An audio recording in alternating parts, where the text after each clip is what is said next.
direct shock. Shit, pop 'em out and pop, can't stop the rebirth for raw. Indigenous rock with the name of chant. Price war dance, hands at a glance. Anyone who glance at the shekel war dance. The seventh album, the Moorish code of out.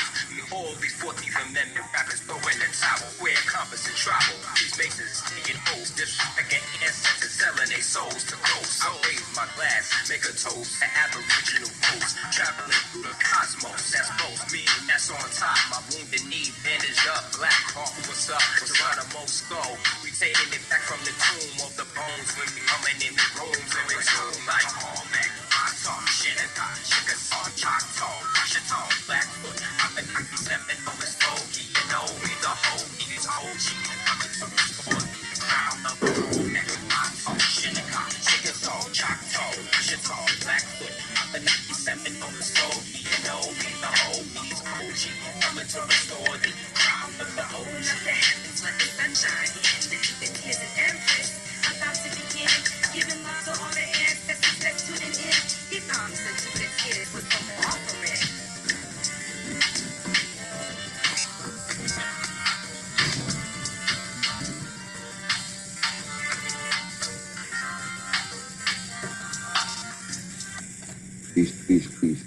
Peace.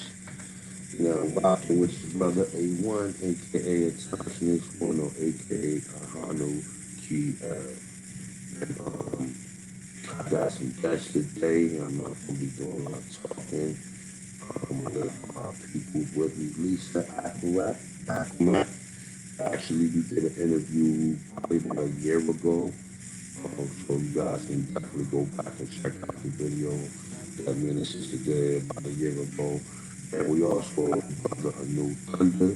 So you guys will probably be familiar with his brother. So we just want to be just talking about a little bit on what they got going on as far as the American Indian or Aboriginal community. So y'all can use some mics. Like to introduce yourself, starting with Lisa. Oseyo Halito, everyone. I'm so glad to be here, and I am such a major fan of A1's as a person, as a personality as well. Like, he is awesome. He's a good person, he's good people. He's that real Indian person that you really want to, have in your world. So I'm really honored to be here again. Thank you so much.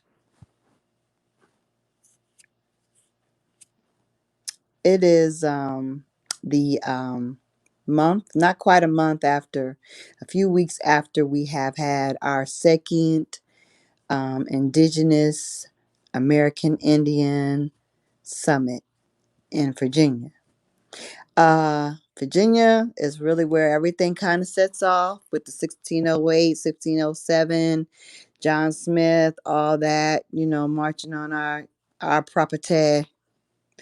And we are really have a lot of data and a lot of good genealogy in Virginia, and most of us, believe it or not, actually have genealogy in Virginia. A lot of us, even if they ended up in Texas or ended up in Mississippi or might have ended up in Georgia or Louisiana, a lot of us are still in some way connected to Virginia, because Virginia is like where a lot happened, where like everything got set off. The laws in Virginia are so deep and so vicious that that's what Hitler used as a guideline. So, we have to address Virginia. We have to deal with Virginia. So that's why I have officially moved to Virginia.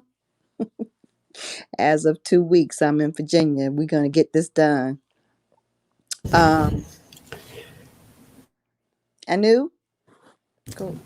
Okay, Grand Rising. Yep. No, I'm here. I'm listening. This is always a beautiful story, and glad to be here with you, A1. Come across your work, been admiring a lot of the things that you've been doing. The depthness of your history, which is extremely important, fighting all the cognitive dissonance that's right there, and very, very important for us all to be able to come together under one umbrella, even though we're from different places, which is extremely important. And again, like like saying been about what almost like about 3 weeks, right? 3 weeks from the Great Summit, from the Accomack Great Summit over there, which was extremely important for those things to be happening in terms of us being able to come together and being able to share our light under one roof in an area where things have jumped off since the time of the Great Reset, as I always call it. And it was a wonderful, great, and always enlightening, able to really come out and tell the truth. More things that you can say in a lot of these different summits than you can actually say in a setting like this on YouTube. But my whole entire situation, I came to a situation where I was doing my genealogy, and uh, everybody's looking for some slaves, and there was none. No slaves in our ancestry at all. Maybe an indentured servant or two, but no no slaves. And our migration story, we tracked it back as far as the late 1700s, which most people can go back even further. Some people can't go back as far as that either, but that's what started it all. Of course, with all the history that I've learned, I learned that I was some sort of a pygmy in the bushes of what they call Africa, running around with a bone stuck in my nose and a spear. Nothing against those people, but that page and a half of history that I learned in elementary school, high school, junior high school, whatever, growing up, was not our history. I never felt comfortable with it. So when I do listen to programs and like yours, touch on this one, and I go to all these different summits that we've been doing all around the country for the past few years, and talking to all the different types of leaderships and stuff like that. It's very interesting to see all the different opinions and stuff like that, but to also know that there are a lot of people that are mixed in with us that aren't, they're something else. But again, we don't curse those people either, but we have to acknowledge that not all of us are the same. But those of us who do identify with that, we have to make sure that we're moving forward together, moving forward on a platform and a plane that's going to make sure or ensure that the message that we have to get out is getting out in a cohesive manner, and making sure that these copper-colored beings, us, are being represented in a way that's going to be very enlightened, in a very positive manner, and one that's going to be based in truth, because there's a lot of truth out there that people are spewing isn't truth. So I just want to leave it there for right now, but I just wanted to say that I do appreciate you and all the work that you've been doing. I don't think we've ever really met, but we have gone back and forth maybe in messaging. But I have shown my appreciation for the work that you're doing, as I've done for instance, Cypress, and the work that she's done as well. I appreciate you guys tremendously. I definitely appreciate it. So, Lisa, so you said you had your summit. So, can you tell people like how long you've been doing your summit? When is this summit and what is it about? Okay, so the summit is in it's in Virginia. It's in on the Eastern Shore, which is Northampton County, which is across the 12-mile bridge tunnel. No, it's a bridge tunnel bridge, and it is a really beautiful land because it's a peninsula, so it's on bay on the one side and ocean on the other side. Now we have the history. Now my history is that we were told we knew we were Indian because the Cypresses, we just always knew we were Indian. Okay, so the other thing was my grandfather, when he died in 1978, a bunch of Indians came and dressed very dark Indians. They looked just like my grandfather, but darker, a lot darker. And they came from Florida. They were Seminoles. Um, come to find out that the Seminole Big Cypress tribe, a lot of their leadership, their chief for the past, I don't know, I guess 12 years or whatever, looks really much exactly like the people in my family. When I worked down in Florida this year, when they heard the name Cypress, even the physicians, they have their own private physicians because they have the Hard Rock Casino down there, and everybody respects those Seminoles. Okay, like they get to do. Don't nobody tell them Seminoles down there what to do. That's what I was told by the white people that drove us around when I was working as a nurse down there. They were like, "Look, those Seminoles do what they want. Nobody tells them what to do." When I mentioned my name was Cypress to the, Seminole doctor, she was like, Cypress, are you a Seminole? I said, yes, I have traced my family in Virginia to the Seminoles here in Florida in the 1800s. Several of us migrated down to Florida because they stopped allowing us to call ourselves Indian and they were calling us Negro and other things, colored. And so we, there were several brothers of my great, great, great who migrated down to Florida to keep being called an Indian. So the ones that actually migrated to Florida as a Seminole, they are considered full Indian to this day. But the ones that stayed in Virginia, well, they became Negro, colored, African American, blah, blah, blah, Black, African American. So for me, yeah, we knew it in the 70s, that we knew it before the 70s. We knew it for sure when we saw the Indians show up at the funeral to pay respects. And we still were like, we don't want to be black, don't want to be black, whatever. But when I did research, I was doing genealogy since maybe 1986 or whatever. And doing genealogy all that time, go back into the 1500s, 1600s on for grandparents, you start to be able to see that um, we weren't slaves, many of us. Even my big mama who was on this plantation, they had full first and last names. And they still was considered listed as Indian, affiliated with the Gingaskin Reservation. And the Gingaskin Reservation it's the name they gave to us that tried to change the Accomacs into another name when they moved us from our homeland land, which was the bay side of the shore, to the seaside of the shore, and put us on this reserved land or this prison camp land, and then said we were more Negro than Indian. We are the first reservation in the nation, by the way. The Accomack Indians are the first people to be put on a reservation in the nation, 1640. Gingaskin Reservation. And the Gingaskin, the real fire, the real lightning rod to all of this is that when we look at the word Gingaskins, they always perplex me. I was like, what is that name? They said it means gin drinking, baggy legged, pantsed, lazy person. Well, that didn't make any sense because there's no word in the English language that relates to Ginga. Gingaskins are nothing. It's not and it's not a Indian term. It is something the English renamed us, like they called us Negro and they called us colored and they called us black and they call us African American. It's a rename, okay, from the Accomacs.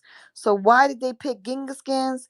Y'all, the reason they picked Gingaskins was because it's an anagram. An anagram is a word that is mixed up. It has a hidden meaning. It has a revealed or hidden meaning. And the hidden meaning or the remix of the word is niggaskins. Mm. So That's tell deep. us that we were not that we were mixed with Negroes, not Indians, but yet you call us nigga skins from the top.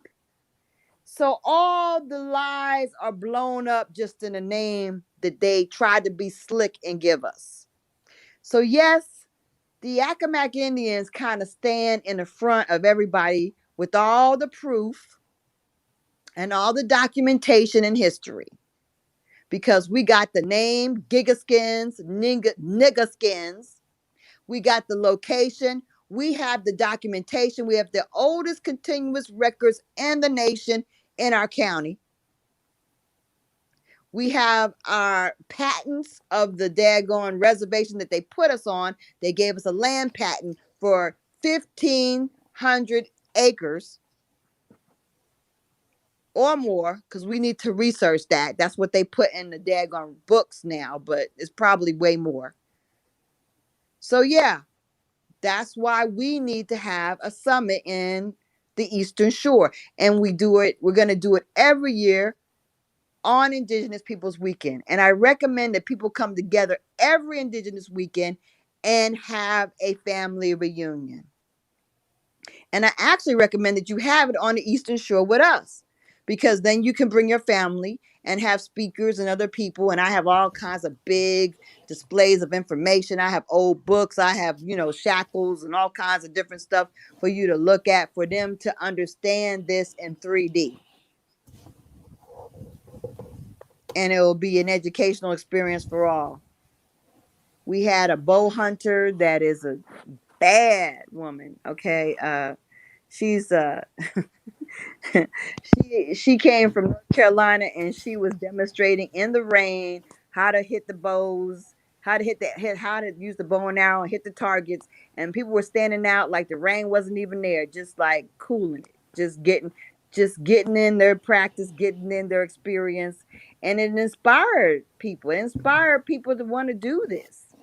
So it's amazing. We had amazing Indigenous woman as our local Indigenous woman as a with a food truck, and she had great food like great fried fish and shrimp and grits and all kinds of things. It was awesome. We had a great jazz for the second year in a row. We had our jazz saxophonist, in between the talks, we had him playing and a DJ. So it was just, and we had games for the kids that didn't even know how to play checkers. Like, we were teaching kids how to play checkers with a gigantic set of checkers and stuff like that. It was an experience and a bonding time and a learning time. We talked about genealogy and how you get past the gaps and the confusion of your genealogy. We also this year went to the plantation that my big mama was born on. Now let me tell you, that was the thing that got me on the Acomacks. When my big mama and big daddy, when I did their genealogy, and it led to the Genghis-Skin Reservation, because the Cypresses, the ones that we knew were Indian, they were off reservation Indians. They were not on the Genghis-Skin Reservation. They were off reservation free Indians. They were not slaves. They were in the Revolutionary War. They actually owned slaves. They were slaves, they were indentured, they went in the Revolutionary War, and then one of them ended up having slaves. So, no, the Cypresses, they were not on the Genghis-Skin Reservation. However, my mom's family, her mom and dad, both have people on that Genghis-Skin Reservation. That was crazy because they're the darker people. You think, oh, they darker, oh, they're not Indian, because we all got that whole thing in our head of, oh, if they dark, that's just African. My big daddy was very tall. He looked like a straight, whatever you consider a Kunta Kinte or a Mandingo, but he was fine. He wasn't like no Kunta Kinte. He had them nice cheekbones, and he was handsome and stuff. But he was dark complected. Well, come to find out that his people actually are listed as houses on that Skin reservation. Somebody's mic's open. Who is it? Anyway, so basically, with that being said, that was the clincher for me. Finding out that my two grandparents were both from that Genghis-Skin reservation, and that they actually, even though they were supposedly, one was grew up on a plantation, even her ancestors were listed as being Indian. Everything led to Indian identification. All four of my grandparents in the same daggone place. So that is not just true for me. That's true for most people on the Eastern Shore. Most of us have either two grandparents or four from just the Eastern Shore or the North and Southampton area. It's so deep that even Phoenix Moon found out that she has an ancestor that's connected to that Genghis-Skin reservation.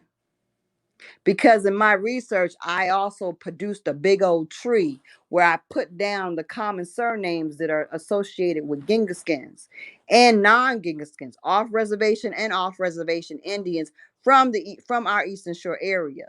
I didn't include everybody because even after I did it, I was like, dang, I forgot this one, that one, that one, and that one.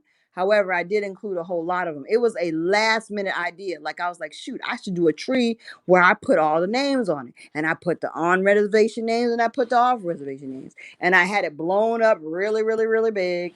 And I put it on the wall. And it was very, very striking. And it brought, and so we ended up with a lot of people who came to the event not really sure of their genealogy connection, that when they saw that tree, they're like, daggone, I'm a Collins. Oh, I'm this, or I'm that, and they actually connected themselves with being Genghis-Khan, being Accomack.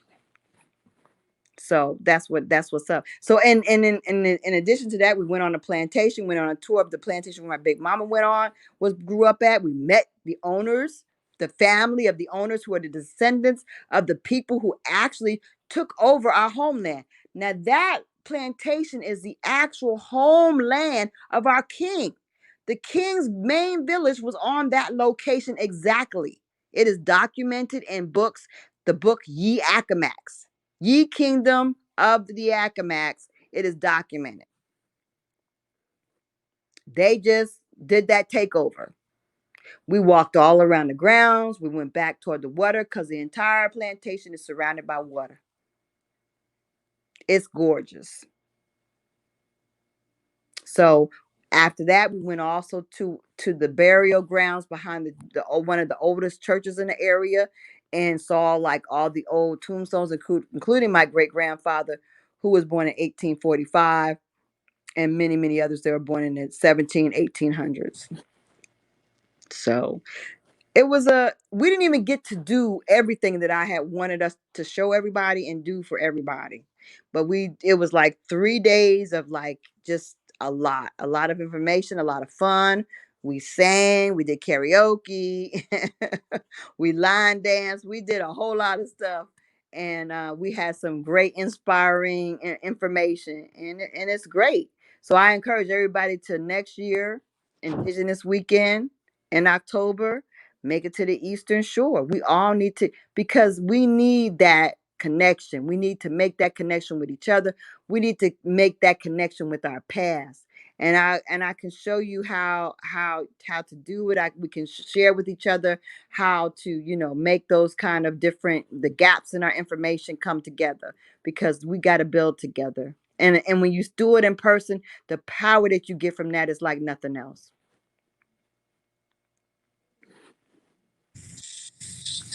It was, I mean, you got everything. I mean, as far as the summit, you cleared everything. You said the arrows, you said you got did the checkers by.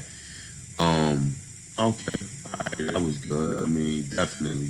So you guys definitely want at the end of the show, we'll be posting an email. You definitely get in contact with Lisa. She definitely, help you out, for trying to set something up if you want to come and participate in the American Indian Summit. So definitely, like I said at the end, we're gonna be posting an email. As far as the brother Anu Thunder, would you like to go and expound on anything and get into actually the American Indian political party? Yeah, it's one of the reasons why these summits are so important is so that people can actually really see physically for themselves that things are actually really going on and that they're real. And not only that they're real, but they're really decent, honest, caring American Indians that truly love not only themselves, but their people, their children, their families, and their heritage. They're able to actually see what their heritage is all about. And this is one of the things when I was traveling all around the country and I was speaking to all the different groups that was really lacking, because a lot of people, as people becoming enlightened to this information, which they always have been, but it's always been described in so many different ways that people have so much confusion with it that they don't know exactly who and what they are. So when they come to these summits, they're able to see people that they could begin to start having honest, truthful, like-minded associations where they don't feel that they have to be taken advantage of or hurt. And that's what was done that was done, around the country quite a bit a couple of years ago, by certain individuals. And one of the main things that I do with all the people that we're working with is bringing all the different types of collectives together. So then that way we will be able to begin to start combining ourselves in a fashion that not only makes sense, but economic sense. I hate to use the word political sense, but a political sense in the way that we are able to formulate for ourselves an apparatus that will be able to help take care of our own people. I use Lisa as an example for what's happening in her area. It's an area where when you begin to start doing your genealogy, you begin to start finding out other people who have who are part of your family. And then you're able to not only combine yourself, maybe in smaller units, etc., knowing exactly who and what those people are, but you might even start finding that you have land accessible to you that you yourself don't even have to pay for. And that's important because now what's happening is that this is giving you an opportunity to be able to link yourself back to heritage land that may have been lost, taken away, or just plain old forgotten about because of whatever was happening during the times that we all have been living in. So when you talk about the political aspect of things, we began the process as the right to self-determination. Then we went into the indigenous nations of North America. The reason why we stuck with North America is because we know for a fact that 98% of the people that were here on this continent were already here. And maybe 2%, maybe 3% of the people actually came from someplace else. But the majority of people are already here. So we know that, less than 6% of anything that they considered, and they even dropped the numbers on that, came outside of North America. So we know the population that we're dealing with, and we know what the truth is with that. So as we're beginning to start coalescing, creating what we call it co-creation communities, only because when you begin to start getting into the terminology of nations, nations were something that actually really came prominent during the time of the casino building. And they began to start forming these loose nations, cutting out all of the quote unquote indigenous aboriginals or the original American Indians out of all their quote unquote tribes in order for them to be able to establish a nation that was of people of like mind but owned no real property or anything else like that. So then that way that they can put in a governing council. So this is again another great reset, a great hijack, if you want to call it, in order for them to be able to begin, continue the process of separating themselves from the original people that actually really own the land. And so when we begin to start having these conversations like we're having it now, they become very useful in terms of being able to coordinate our people into smaller groups. And I really do recommend smaller groups. We can become bigger groups, but the smaller groups, a sense of who's there, who's in them, and you have a sense of being able to just know your people. You know your people. You know who's around you. Some of the other groups that were formulated, they got huge, and then they start going around in circles, and nothing is actually really being done. So we also got into this the thing of quote unquote reparations, and again, that's another big giant hijack in terms of all that stuff, because the system that we're in right now is desperately trying to do something with reparations, but within their system context. Right now, we don't have any mechanisms at all to be able to funnel any of the real healing to our people in the way that we need to do it for ourselves. They develop that system.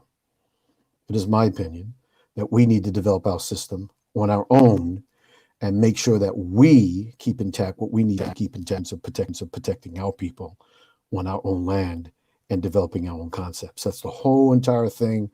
When I was working with the uh, the housing authorities, I was running a housing authority down in Brooksville, Florida. And one of the things I found out about the housing authority, which again, those things were established all around the time of the Civil Rights Act, that these housing authorities were actually autonomous. Federal government autonomous from the cities, counties. Nobody can tell them what to do. And every housing authority has a council that is non-political in the terms of that they are not elected officials that are on the council that tell the housing authority what to do.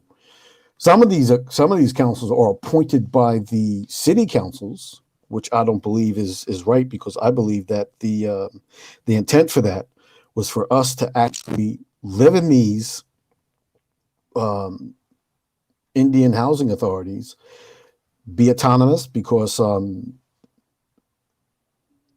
what the housing authorities teach you is that you're able to govern, rule, and protect yourself, and that's when the Section 3 comes in at, employ yourself as well, outside of the whole entire broad system. So the main thing is the government is to not regulate you, but to help protect you on your own land.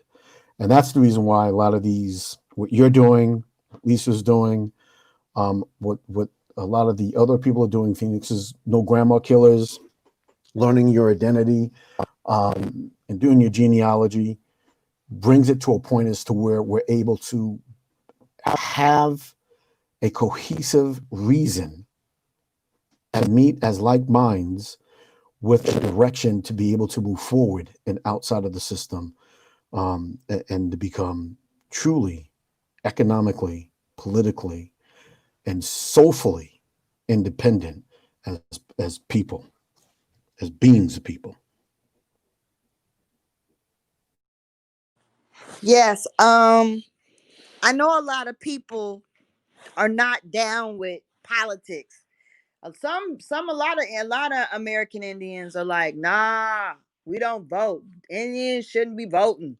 It's a bunch of bull. Da da da da da. I understand that because I know that we all know that this political system is just a game, and they just use it to divide and conquer, and your votes don't really mean anything, and they just want to see how controlled they have everybody. That's all that is, and they just want your energy. But guess what? If you just sit on the side and say, I'm not gonna get involved with that voting. It don't. It's just a game. It's ridiculous. Indians shouldn't vote. Well, guess what? When you do not do anything and you just sit by and say, okay, I'm not gonna participate, you aren't getting anything. You're not getting any power. You're just wasting a resource.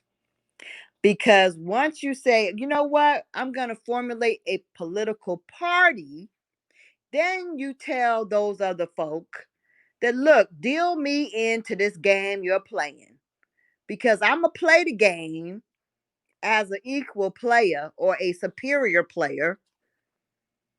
I'm not gonna sit out and watch y'all play games and not be involved in it. Okay, you're gonna have to deal me in.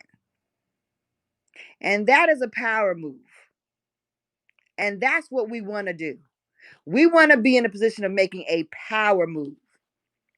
And those of y'all who think, oh, we're compromising, we're going to be part of the damn system, let me tell you something. It is a system. It's a company system, it's a political system. And what you do is you set the rules. You don't, yes, you want to be. We were of dual citizenship before 1900. We were citizens of our Indian nations and also citizens of the United States. Yes, we were. And that is a good thing because we want to get every freaking benefit that they owe us. We've paid dearly for everything. So we should get everything that is due us. Do not say no. Say yeah. Hell yeah. We need it all. And our freedom at the same damn time. That's what we need to be getting. Everything. And you're 100% right. I mean, this election right here is extremely important. And when you begin to start talking about the political aspect of the United States, you have to look at it.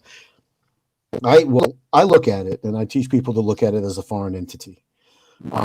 You don't have to, some people running around talking about, you got to get rid of your citizenship and all this other type stuff. I don't believe in any of that stuff. I mean, you get rid of your citizenship, and you're going into what? I mean, we don't have anything established for our own people. We don't have nothing, right? Right now, we have a lot of good ideas, but we don't have any real true representation. That's the reason why, like the American Indian Party or American Indians United, which can at some point in time down in the future operate as the United Indian Indigenous United Nations to represent ourselves in our original system to their system.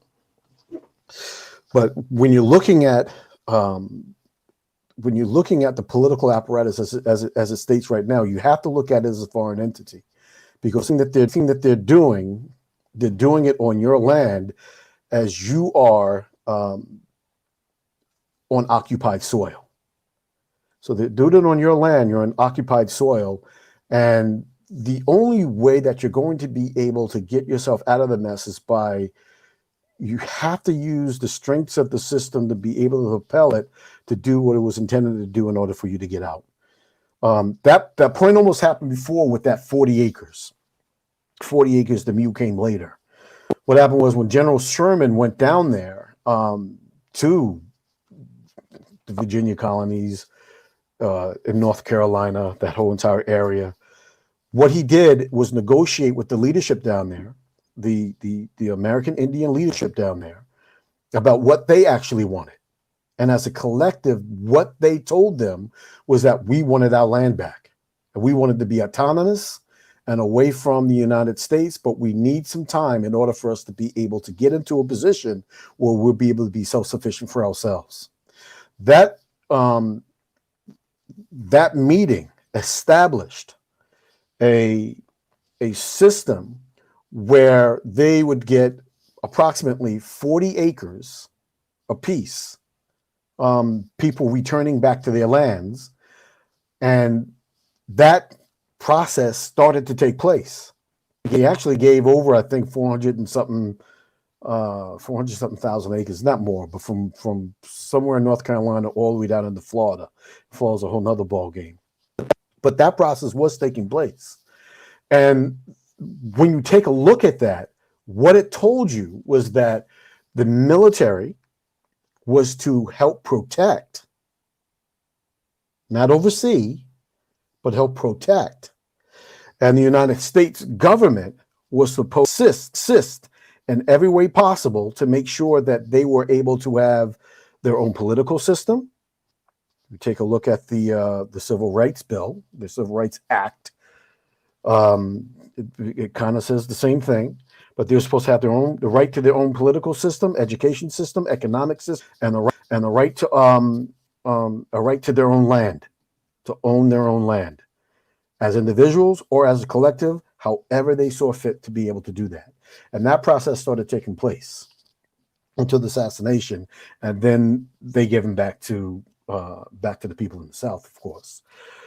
But the process for us to be able to look at, and now that again was a political decision from the system to give us back our lands.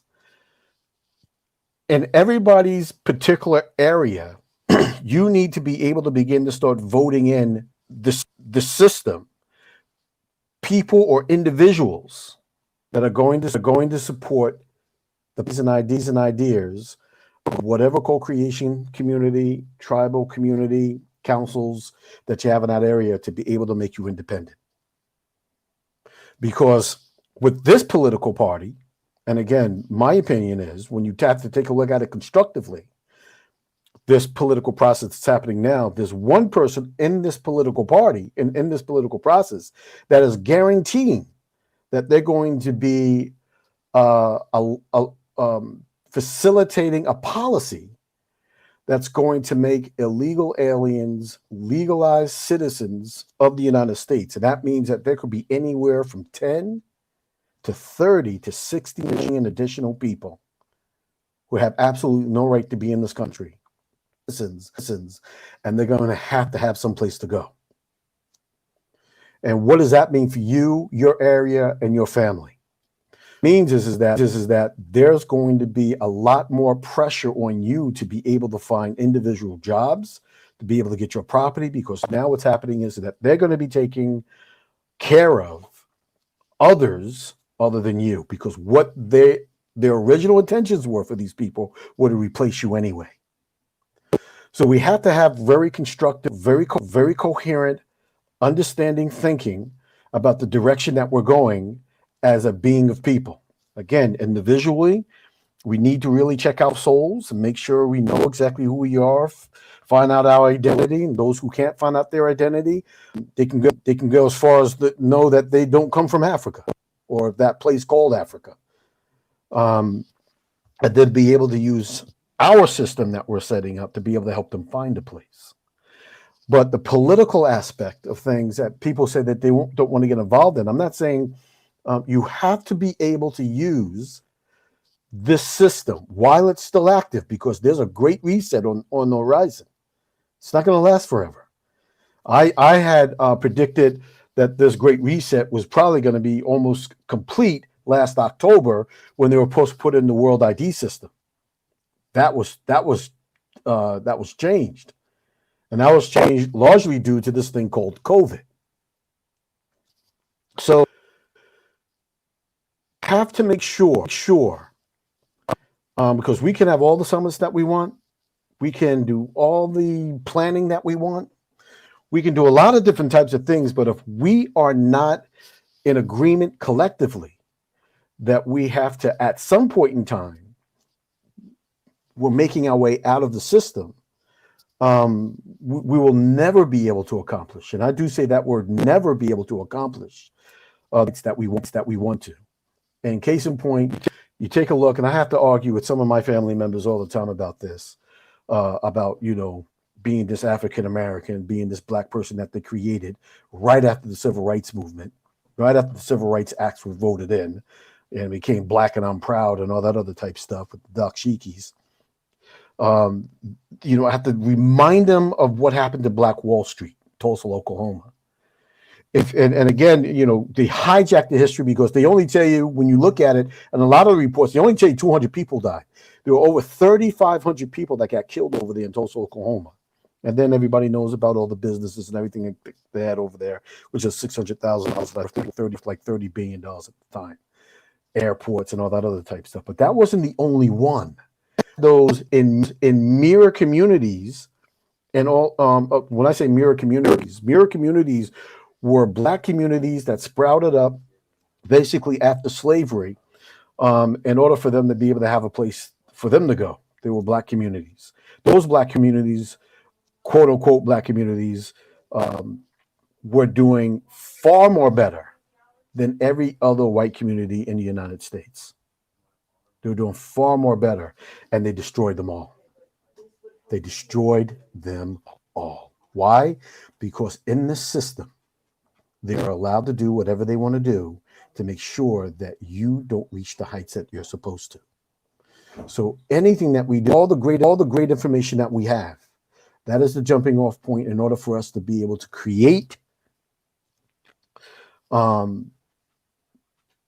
this bridge for us to be able to walk over in order for us to be independent, because we need to be able to bring our people into a place where they can heal soulfully, mentally, physically, sexually, and relationship-wise, and a whole host of other things. Because as you look at our people, you have to look at them as being in an abusive relationship that they are not allowed to get out of. You have to look at them in a sexually abusive relationship, a physically abusive relationship. And the structural abuse relationship that our people that are in, the only time that they try to find healing is by going back to the people that created it. And in any social work, psychiatry model, that is ludicrous. So Well, yeah, well, I mean, that's very, very true. That's what your words are really resonate because we are people that have been under tremendous stress, pressure. We've been abused, used, misused, and then in turn we abuse and use each other. We hurt each other. Okay. We've gotten into a system where we've been brainwashed into this attitude of lack, selfishness, anger, resentment, and it is going to destroy us. If we don't realize that the most important thing that we can do for ourselves is to change our mindsets. In our mind, we have to know that we are family and we are worthy of forgiveness. We are worthy of second, third, and fourth chances. We are worthy of coming together again, of forgiveness, and of love. We have to understand that about each other because what we have gotten into is this system of when somebody injures us, it's over. It's over. I'm done with them. Enough of them. They're out. We have no tolerance for each other. We take all kinds of abuse from anybody else, but we have no tolerance. We have no forgiveness. We have no recovery for each other. It's because of the pain that we have felt on the inside that we haven't dealt with. We got to deal with our injuries. We got to deal with the hurt that's inside of us so that we can rebound from injury quickly, so we can move on with each other, so we can build with each other. It is extremely important. That's why this party has to be because what we are now, like you go on Facebook, I think there's about 70 different indigenous, American, Indian, Aboriginal, what have you, maybe 100 and some groups. Some are 50, some are 10, some are 100, some are 1,000, some are a couple of thousand. But come on, y'all. That's a lot of different factions. And like and like Anu said, it's okay to have your little groups for organization, but on the big stuff, we need to be able to come together. We need to lay down our swords and shields and let go of our injuries and issues and come together on the one. That is imperative. That is something that they don't believe we can do because they've worked so hard on building that within us. Let me tell you, we were a people, and it wasn't even that long ago. My daddy was born in 1927. When after World War II, he was 20. When he came back to the Eastern Shore and he had all kinds of certifications and stuff and educations and experience and was trying to get work, and they were promised land and houses and shit with the GI Bill. Honey, they was trying to burn people out. They was trying to lynch brothers. They was trying to beat up brothers. They were trying to rape women. They were doing all kinds of stuff to intimidate, scare, and beat down our people. That's why there was this flight from Mississippi to Chicago and Detroit and all the and they're going Alabama to Detroit and Virginia to Philly and Maryland and New Jersey and New York. That all happened because of the trauma, because of the oppression, because of the terrorism that was heaped upon us. Terrorism. Terrorism. But guess what? We had a spirit, the same indigenous Indian spirit We still had our unity. So my father told me that he would go back and his cousins would go back and his neighbors would go back with their trucks and their cars and get folk, put them in their cars, take them to New York, take them to New Jersey, help them get jobs, help them get a place to stay. We had a sense of community and unity that we don't know we had. Y'all don't know about that. Y'all look at each other. Oh, she died in the street. I'm gonna walk over her. What? That's not how we roll. That's not how we are as a people. And you ain't got to go back to the 1800s for that. You just got to go back to 1950. That's all. But nobody talks about it. And so you don't know that my daddy wouldn't even have a house. He wouldn't even got out of Harlem. They was in Harlem in the projects. And my mama got in her mind she wanted a house. They wanted to move on up and get something. She wanted to start saving money. Saw how the Jewish folks save money. She said, we need to start saving money. But you ain't going to get a house in the 1960s and 50s in New Jersey when there's all this stuff going on that was going on. So what had happened? My dad was like, look, I had a cousin or a distant cousin, neighbor, who was like, look, I know about this land that this Indian, this Negro Indian landowner farmer has, and she's selling it. She's willing to sell it. She was going to sell it to me, but I'm going to go live in Trenton. So you can come on over here and get that land. That's the generosity of spirit. Y'all don't know about that? We had generosity of spirit. We felt like if somebody else won, we are winning. Where did that go? Y'all don't know about that.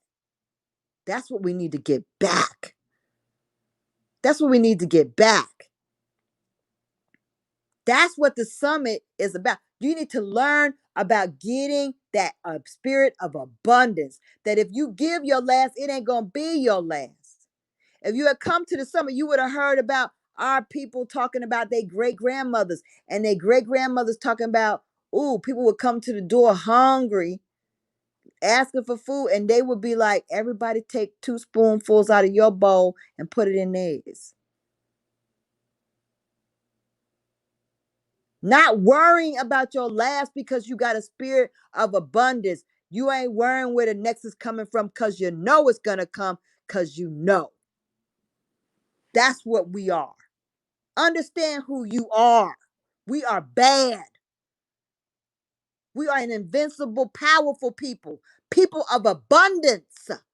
And so if we are abundant, we don't have no fear of, oh, the government going to put us in a trick. They're going to put us in a trick bag. No, they ain't. They ain't going to do nothing to us that we don't want. You see, you give them the power mentally first. They have no power. All this fear of, oh, we got to be sovereign and this and that. That's ridiculous. It's all contrived anyway. It's fake. What are you fearing? It's all made up. Make up your reality. That's all we got to do. Make up our own reality just the way they came here and made up theirs. That's all I got to say on that. Well, that's 100% right. And let me tell you, I mean, as we was going through the whole right determination process, almost 20 years ago and all that other type of stuff, and as we're studying all these different ways of trying to be independent and sovereign, and okay, develop citizenship papers. Let's get our own little proof and this, that, and the other thing. And it dawned on me from comments that my grandmother used to tell me, and she says, "You're not that kind of nigga. You're not a nigga." And she was a Cherokee, but she says, I'm a Cherokee from the other side. I've understood what that meant. We don't need anybody to give us, how can I say, the right or the blessing to determine who we are. We are the people of the land. We are the people of this earth. We are people of soul, God within. We are the people of the whole entire planet that wanted to come over here and take a look at the actual gods that walked around, because we were the people who had God within. Everyone else is looking for God without, while we had the power of the source being within inside of us at all times. We and this is the reason why, developing these councils, developing the American Indian Party, the American Indians United, um, as a collective group, so that we will be able to do what we need to do for ourselves. And it's important for us to understand that we don't need anybody else's authority. This is the reason why they put the Native Americans, and God only knows where they really came from. Um, but why they put the Native Americans inside the system, because the system gave the Native Americans the authority to be able to be named by the system. We don't need that. We don't need that authority. There's nothing out there that we need to prove to anyone other than us being what we are and putting ourselves in a coherent position, able to actively articulate what we as beings of people need for ourselves and what we have to do for ourselves. They came to our country, to our homelands, and said, "Oh, this now is ours." What the? What the? Really? Oh, okay. You ain't using it sufficiently to our liking, and so we gonna take that. And now that has standed through the test of hundreds of years. Really? Y'all all right with this?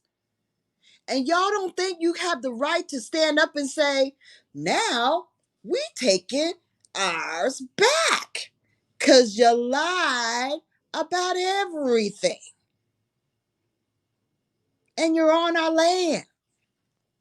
So you need to go back off. And your laws don't make no sense to us. Okay?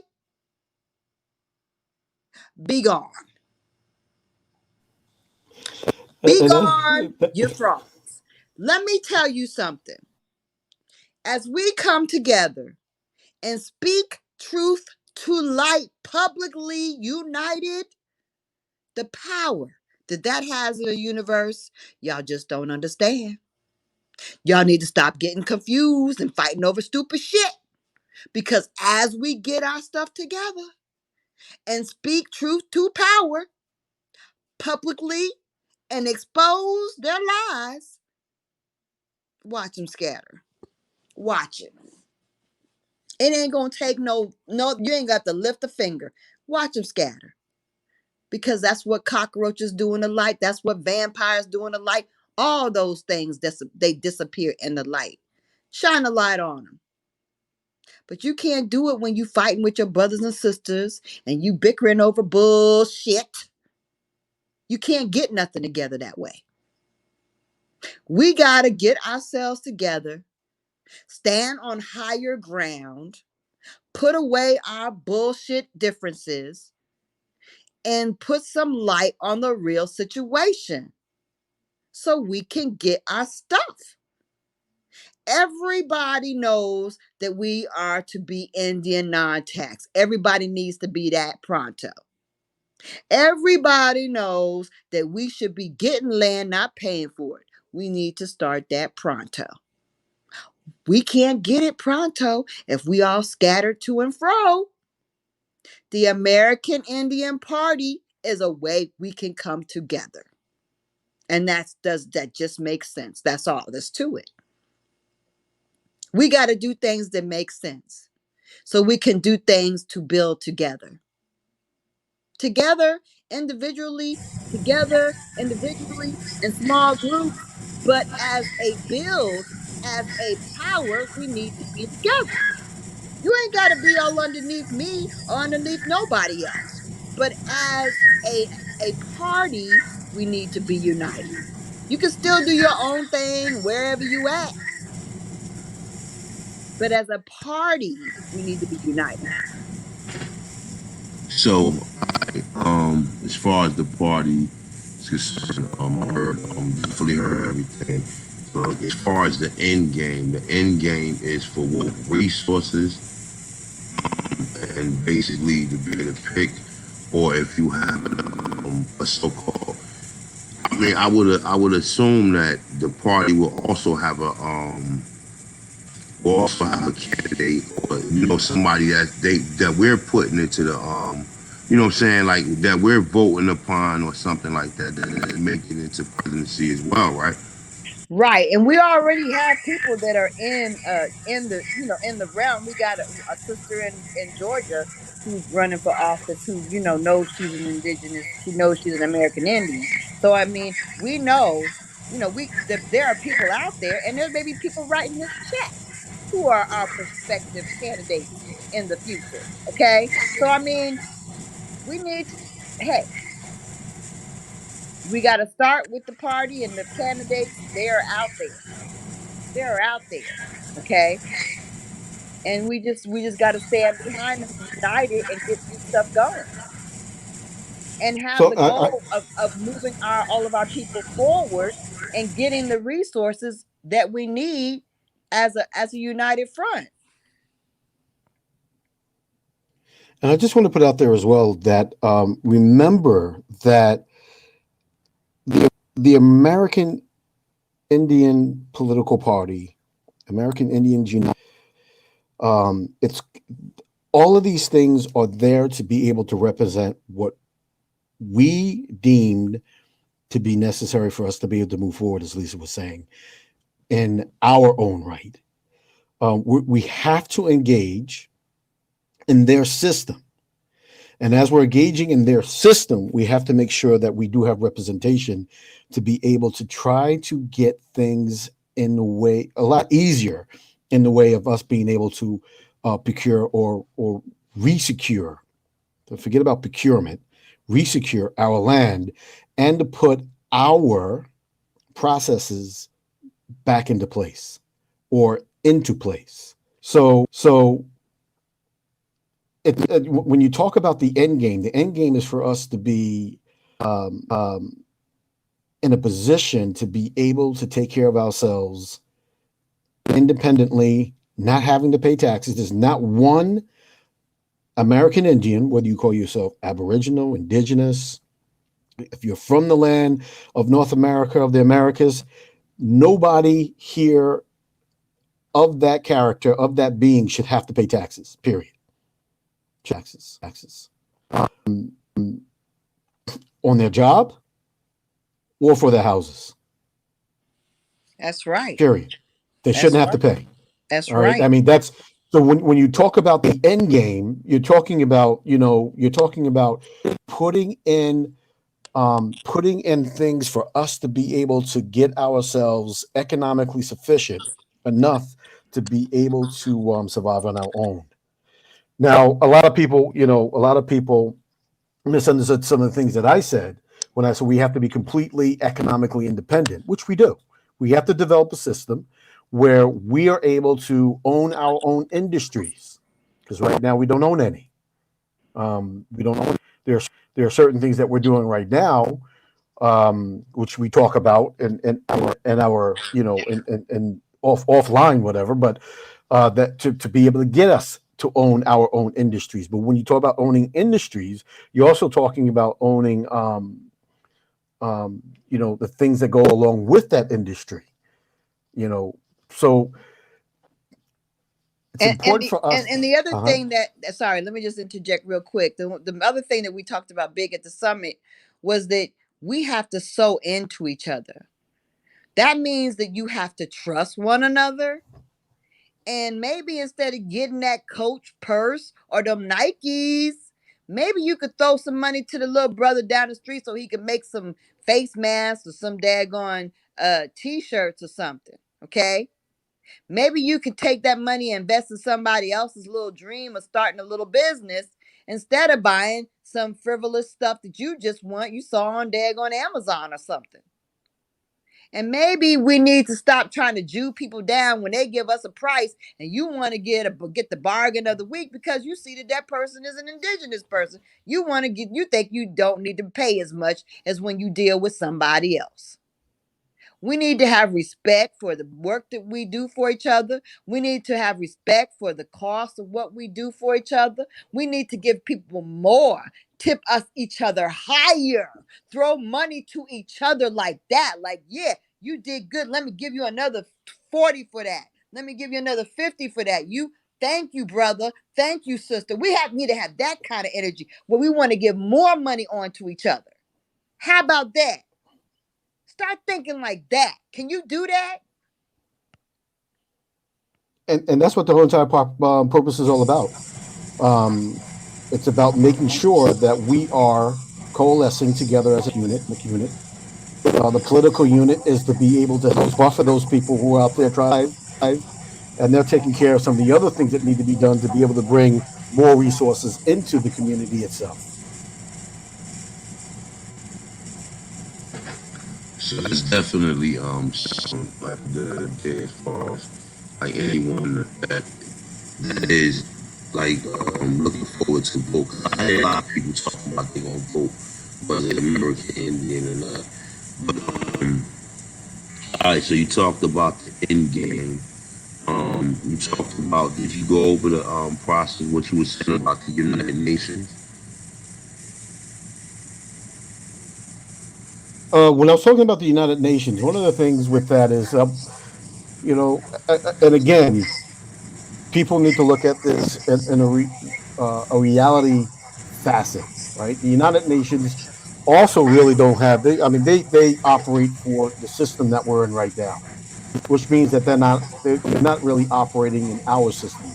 So what we want to do is be able to have representation in order for them to be able to understand where we're coming from and what we're doing. We don't really have to do anything, but what we're doing and what we're expecting them to be able to do for us.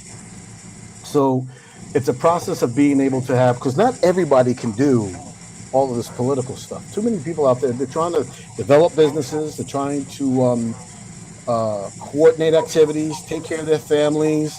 Right now, they're trying to maybe even get out of the areas that they're in that are riddled with violence, or they're trying to solve some of the problems that they have in their areas that are riddled with violence, or prevent that violence from getting worse in their own respective areas. So we need a whole entire apparatus to be able to help people get the resources that they need, without having to go through all of that stress of dealing with all this political stuff. That way, they can be able to get themselves behind a little bit of a buffer and begin to be able to get some healing, serious healing, because this society is extremely abusive to our people. And when we're dealing with, even as we're speaking right now, there are people out there who are saying, they are, but they aren't, indigenous, aboriginals. They're actually from here. Lots of confusion stuff going on. So when we talk about dealing with the United Nations, we're dealing with the doctrine of discovery. We're dealing with the decolonization. We're dealing with a lot of the things that we have to work through with normal governmental agencies with inside of their system.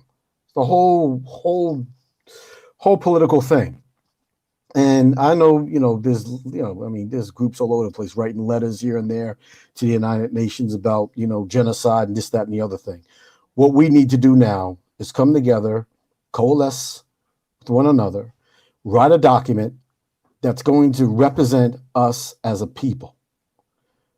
When that is done, then anytime that they talk about reparations or any of this other type of stuff, $5-6 billion, going into whatever, which is really no money, to be honest with you. That's really no money. At least now, what we can do is have our own people already in place with our own mechanisms already in place to be able to distribute the healing to our people as needed. That's the whole. Once that's done, there is a light type of governmental type system, or a system that we developed on our own, whether it's the one that we actually came out of or the one that we have to develop so we can transition back into our natural ways. At least it's something from us that we're doing in order for us to be able to be autonomous from those other people. And then it prevents them from getting any of these people out there that they choose to give the money to give it to us. Let me give you a case in point. Black Lives Matter. When was the last time anybody you knew attended an organizational meeting for Black Lives Matter? And the same answer goes for the NAACP when it first started, Urban League when it first started. The majority of people did not. There was a select group of people that was chosen to start these things under the auspices of people who are in this system. Now what we're doing, and there's the other thing I need to really point out is that there is no for those people who want to stay in the system, they need to understand that there is no program in this system that directly takes care of quote unquote Black people, African Americans, Negroes. None. They are all what you would call minority based, which is another beautiful word that they came out with about 1969 and started using it from that point forward in order for it to dilute what they need to be able to give us. And it's important for us to understand that we need to be able to represent ourselves in a system that is able to talk to the other people while giving a lot of our people the buffer to be able to coordinate and do what they need to do to be able to take care of our smaller or even larger communities.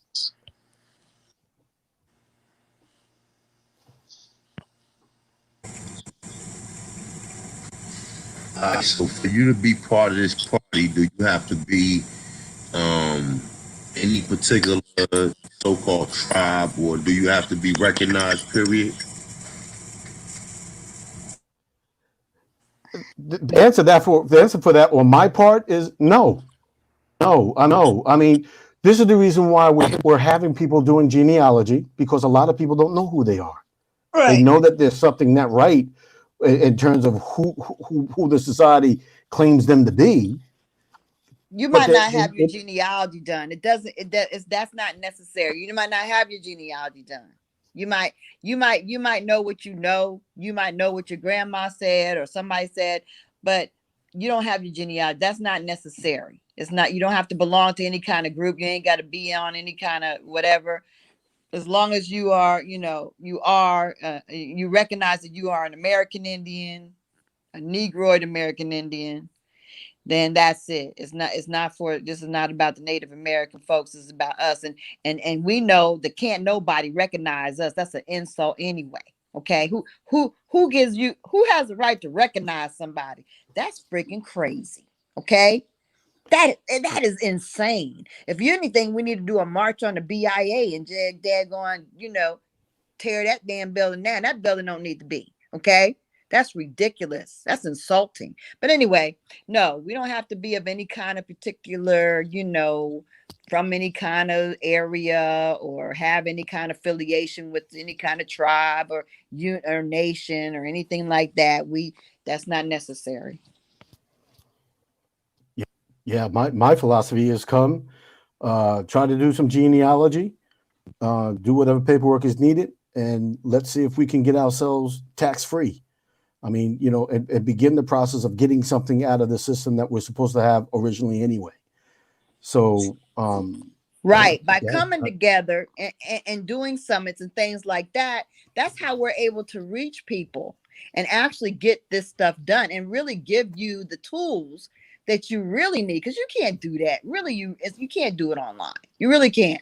When you see each other in person and you take the time and you can sit down, you can say, "Look, this is what you need to do. I can give you this. I can show you this paperwork. I can give you this paperwork. I can give you a jump drive with it." You can do it. But it takes people coming together. It really does, to really get it done right. So if people want help, real help with their genealogy, it's like something where you got to kind of meet and greet.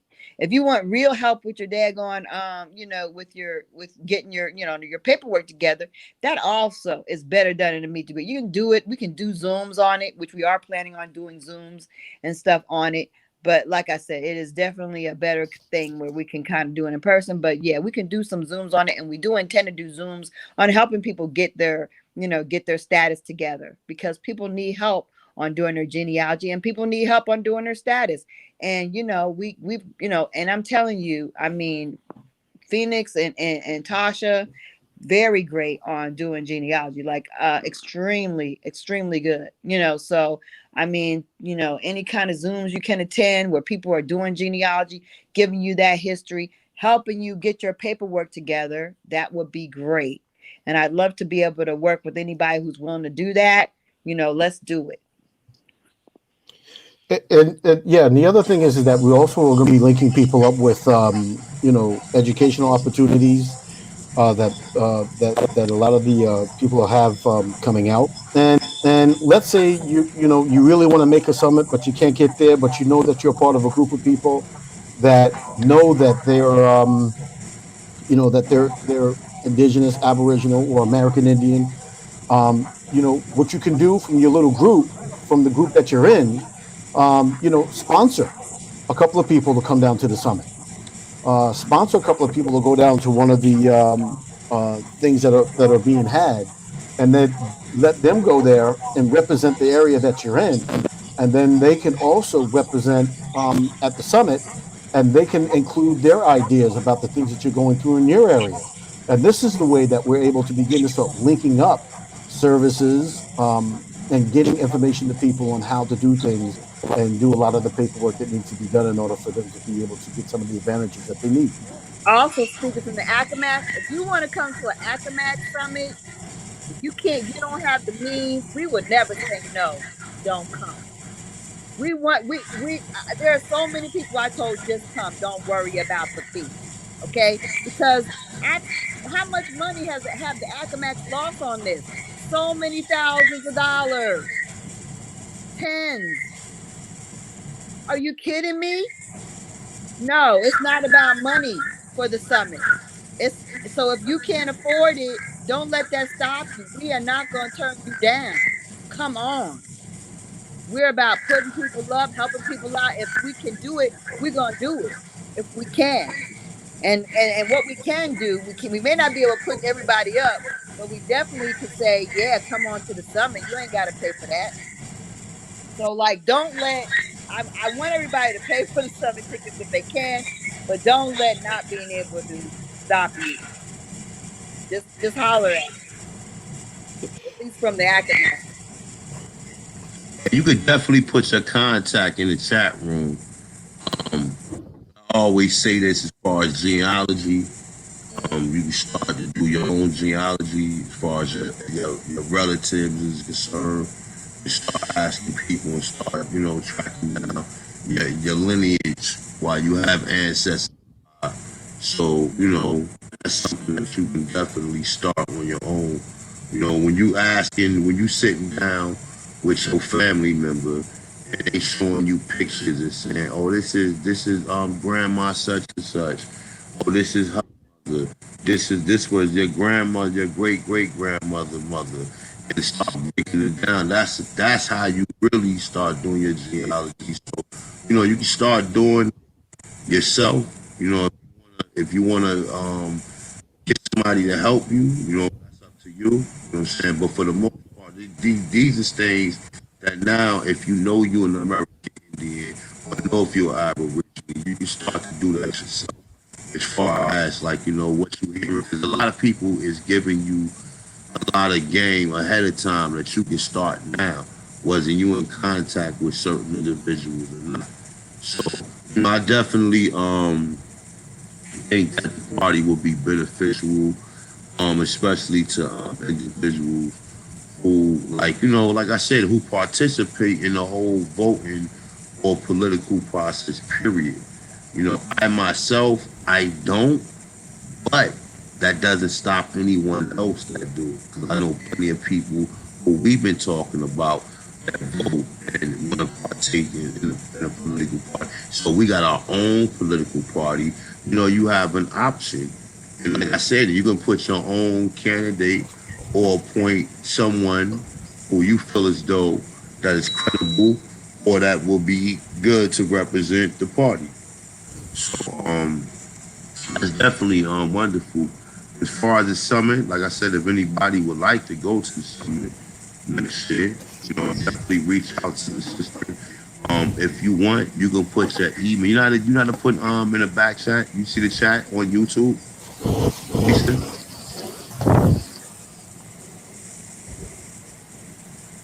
You're I don't know. I think she might microphone muted.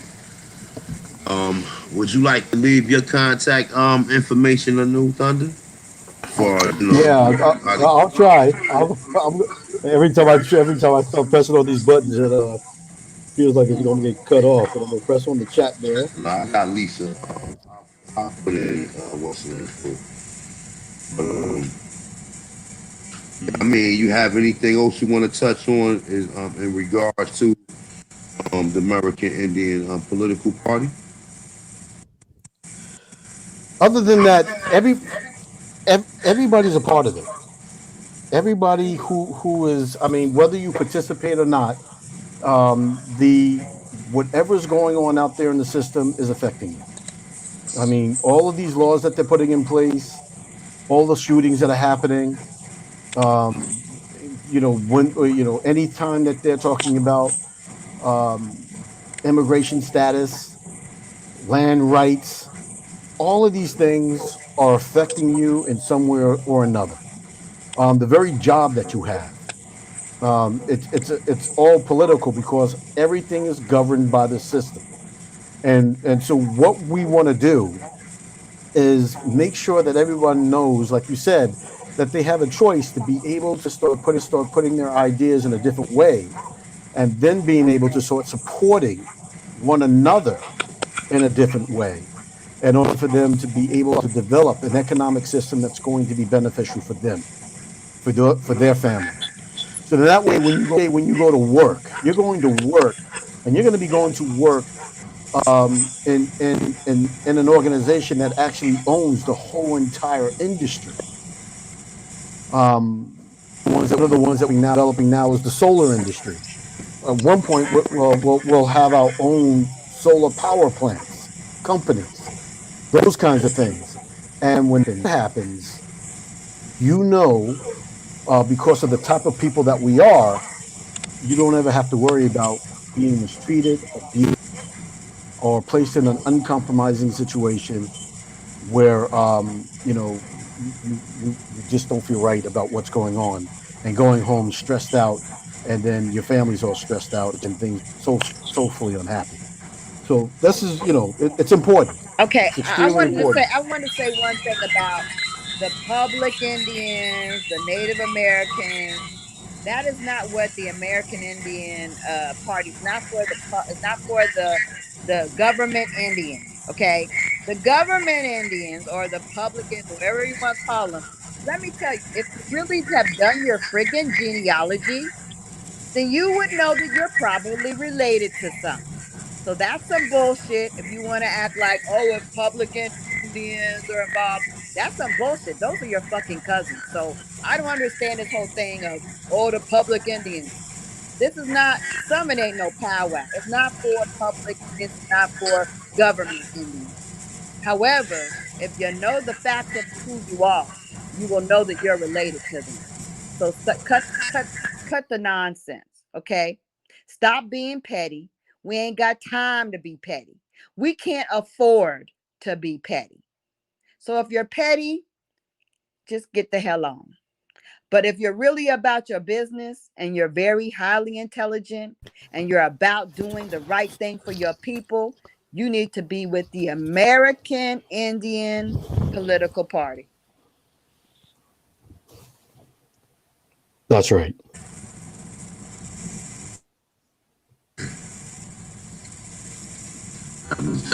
That sounds like a definitely good punchline. We need to take some hooks on that and keep looping it. So We you are, ain't. I appreciate you giving us this opportunity to come on your forum. You've been wonderful to us. Thank you so much. This is the kind of love and generosity that I'm talking about that I know that A1 is all the way about. If you don't know, now you know. And as I've always stated, A1, I admire your work and I do appreciate you again having us on. And Lisa, I really appreciate everything that you've done and what you're showing people what's possible. This American Indian Party is one of the most greatest things that's going to happen for our people, that's happening for our people. And it gives us some kind of a representation in order for us to be able to move forward and a platform that is designed specifically for us. So, A1, thank you so much for everything that you're doing and all that you do. It's much, much, much appreciated, and it does not go unnoticed. Yeah, appreciate that definitely, man. Like I said, people like y'all is the ones that motivate me to keep doing what I'm doing. So definitely, I'm definitely grateful to have you guys on here. Definitely, Lisa. Me and Lisa talk all the time. Things and she definitely is like she only got one gear, and that gear is go for the most part. So that's definitely, like I said, I talk to her, I talk to her at least, every now and then. We have a great conversation. Most of the time, we be talking for hours. So, I definitely, as far as the summer, she was telling me and everything. So I was like, that's a great place to be as far as anybody who want to congregate or mix it up and trying, just trying to get something going just as a people. So I'm definitely grateful to have you guys. Do you guys have anything else you want to touch on? Do you guys want to leave your contact number? I got your actual email up on the screen right there.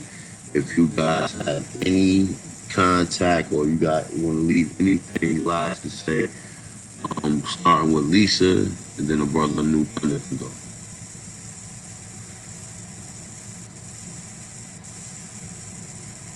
Okay. I'm really just gracious and happy and thankful for everybody that's in the chat. And I've been trying to look at the comments and I feel like all y'all have been like really awesome and you know, y'all understand the importance. Y'all understand how crucial this time where we are in time. This is a very, very, very crucial point in time. And the youth are extremely important. I'm old, so I mean, I'm just trying to get this thing done. So my grandkids got a little something to hang on to. So we have some infrastructure. So we have a foundation. So we have some rights and benefits. Before I leave this earth. So that's what my whole thing is about in this. And I don't just want it for just my little clique. I want it for everybody. Everybody who has this identity should have what the Accomack have. And everybody who is an Accomack, they need to find the hell out that they are one so they can come on. But I really feel like it's just the fact that we need to feel the love for each other. We need to show abundance, positivity to each other because that's how we're going to win because they want us to be fearful. They want us to be mad. They want us to be fighting. They want us to be confused. And everything that they want us to be, we need to be just the opposite loving, enlightened, directed, together, unified, you know, all of that, generous, giving. We need to be all those things to one another. And baby, just watch and see how everything changes so quick. Peace, I everybody. agree. Yeah, I agree 100%. The American Indian Party um, is 100% for you, for your children, and for your future. Also, for our ancestors of the past. The American Indian Party is one that will help you to be able to understand the archetypes of your economics, and to be able to give you a platform that's going to be able to represent you and your family for peace and freedom, and something that's going to be able to gravitate towards your soul, the true inner being of yourself. And it's very important for everyone to really, well, everyone's already in the system in some way or another, but to understand that there is something now out there for you and your children and your family to be able to help you understand how to live off the grid, electricity free, as some people that are already doing, understanding how you're able to get closer to your genealogy and who and what you are, and not feel lost as one of those foster children that I used to have to look after and take care of in one of my government jobs, who have lost their identity. Also to be able to protect you from the abuse and the society that I also know way too well, working for the Administration of Children and Family Services and child abuse, and watching how our people get treated in the system. We are establishing something that should have been established a long time ago, but we have the apparatus to do it, and we're doing it. And keep following people like A1, Cypress, myself, and a lot of the other people that are out there that are doing a genealogy and a lot of other things, and you will see that your inner being and the peace that is around you will become so bright that the people that you work with will just want to gravitate towards you, just so that they can feel the energy of love coming out of you. And that's exactly what we are. So again, I say thank you so much for each and every one of you, for everything that you're doing and all that you have done. No doubt. Thank you guys for coming. And next year, right around the summit, we definitely gonna do a show just to remind everybody the summit is nearing. And if you like to get your tickets, then you can definitely reach out to the sister Lisa. So definitely, I appreciate that. And like I said, hopefully everything go well with the American Indian, political party. And like I said, the summit is every year. She's been doing this for I don't know how long you've been doing it now, Lisa. 2 years now, and it's and it was bigger and better this year despite COVID and the rain. So that was crazy. Remember the first year, people came all the way from California, People, Texas, from North all across the Dakota, land. California, yeah. So that's what's up. So next year probably be double the size. Hopefully, what I'm saying, more people attend. That's how normally it is. It's like a snowball effect when it comes to events like that. Especially for us, we like to go to events. So definitely we'll be looking forward to doing the show, and hopefully next year I'll be able to make it and have something that can do for the people. So I definitely appreciate my sister, Cypress, as well as the brother New Thunder for coming through and dropping this good information. And like I said, man, I'm out here to get the information out to the people. I move a certain way. I might not agree with everything, but it's all about us as a people. Everybody should have their right to pick and choose on what they want to do. You know what I'm saying? So I'm not here to stand in nobody way. If you want, whatever you need to do to liberate yourself and get yourself around good people or whatever, that's up to that individual. But as far as this political party, this sounds like something that people should definitely get involved. If you got any political history or any political, you know what I'm saying, like as far as like you're part of any political, whether it's a Democrat or Republican, maybe you want to join the American Indian political party. So with that being said, like I said, once again, thanks to my sister Lisa, as well as Brother New Thunder for coming through. And shout out to everybody in the chat room. Thank everybody for coming through. And we out of here. Thank you. Good night. Good Good night. night. Good night. Great Grand Rising to us all.